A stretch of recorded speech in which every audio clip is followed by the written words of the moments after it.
Every afternoon at 5 p.m, Parker's train arrives, and Hachiko waits like a god, tense as if aliens are landing. When Parker exits, Hachiko pounces like a tiny explosion.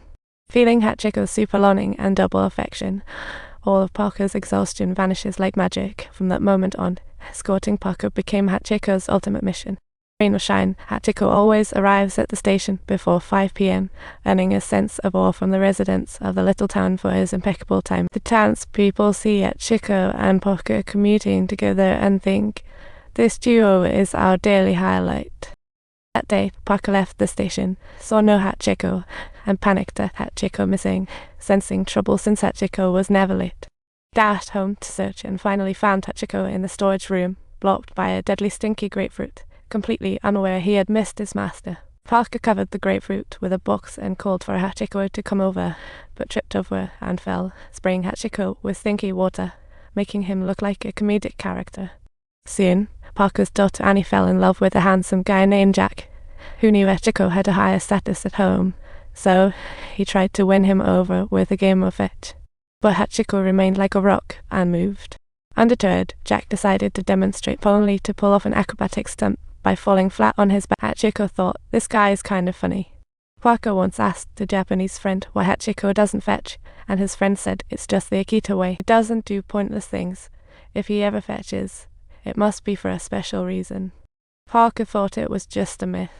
Until one day, Parker called Hachiko to go out as usual, but Hachiko was barking non-stop, as if saying, be careful, don't go out. Hachiko was spinning in circles, seemingly warning Parker not to go out.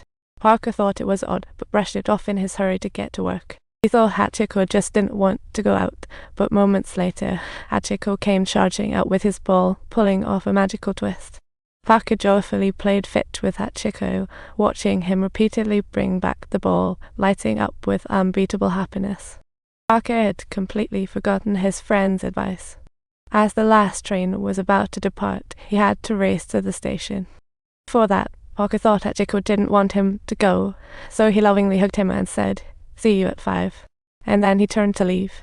Hachiko watched the train whisk Parker away, his face showing a sad expression, as if saying, Master, hurry back. In class, Parker felt a bit unwell, so he decided to sit with the students, making the most of every moment of life.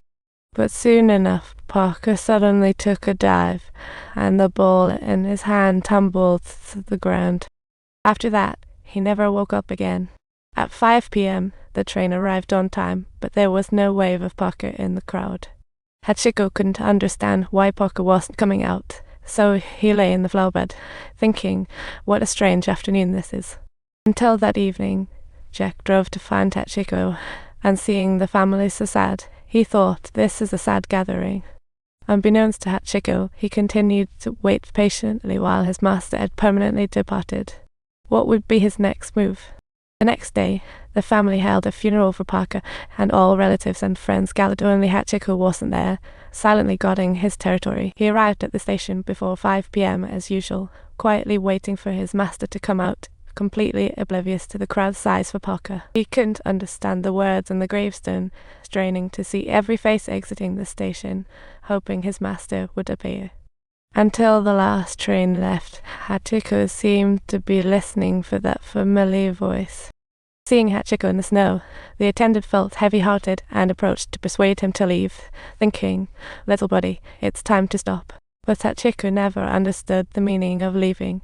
He still held on to the promise he made with Parker, eagerly awaiting that day.